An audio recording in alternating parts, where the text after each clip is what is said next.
Morning everyone, welcome to nursing theory classes. Last lecture में हमने basic competencies की 3 competencies पढ़ ली। ना इस लेक्चर में हम बाकी की 3 कॉम्पिटेंसीज पढ़ेंगे। ये कॉम्पिटेंसी नंबर 4 है post natal care for mother and newborn.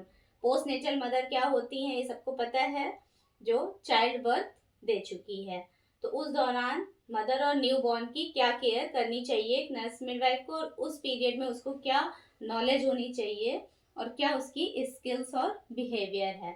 तो इसमें 2 पॉइंट्स हैं। First, postpartum care for mother, monitor vital signs and physical recovery after child birth. तो चाइल्ड बर्थ के बाद मदर के वाइटल साइंस और मदर की फिजिकल रिकवरी को मॉनिटर करना, ये नर्स मिडवाइफ को आना चाहिए।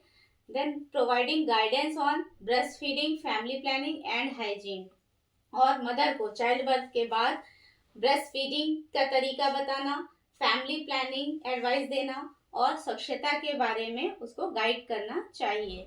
Recognising and managing postpartum complications like infections और डिप्रेशन।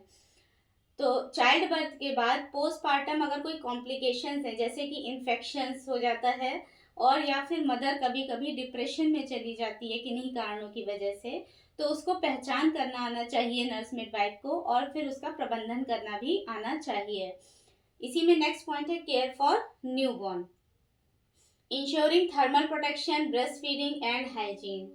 नवजात को कैसे थर्मल प्रोटेक्शन देना है, कैसे गर्माहट रखनी है नवजात शिशु को, और ब्रेस्ट फीडिंग कैसे करनी है, और स्वच्छता के बारे में ये तीनों चीजें सुनिश्चित करना आना चाहिए। Monitoring for science of neonatal jaundice, infection और अदर कॉम्प्लिकेशंस।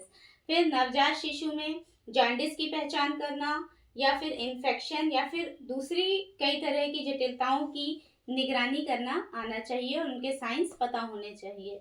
और educating families on immunisation and newborn care, और फैमिली को शिक्षित करना चाहिए इम्यूनाइजेशन के बारे में और न्यूबॉर्न केयर के बारे में।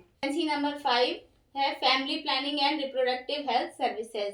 तो फैमिली प्लानिंग और रिप्रोडक्टिव हेल्थ सर्विसेज, इस पॉइंट के अनुसार नर्स मिडवाइफ को एक क्या नॉलेज होनी चाहिए, देखते हैं। Counselling couples on contraceptive options, couples हैं उनको जो है कॉन्ट्रासेप्टिव ऑप्शंस के बारे में परामर्श देना चाहिए एक नर्स मिडवाइफ को।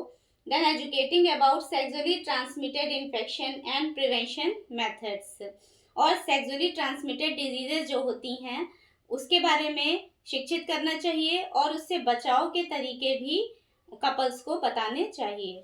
Competency number 6, professional and ethical practice. अब नर्स मिडवाइफ का ये जो प्रोफेशन होता है इसमें ही इसकी क्या बेसिक कॉम्पिटेंसीज होती हैं। Adhering to the ethical standards of midwifery, midwifery के जो भी एथिकल स्टैंडर्ड्स बनाए गए हैं, जो भी नैतिक मानक बनाए गए हैं उसका पालन करना। Maintaining confidentiality and respect for patient autonomy, patient की ऑटोनॉमी यानी उसकी जो सेल्फ रिस्पेक्ट होती है और उसकी जो कॉन्फिडेंशियलिटी होती है, तो उसको जो है उसकी रिस्पेक्ट करना, उसका सम्मान करना।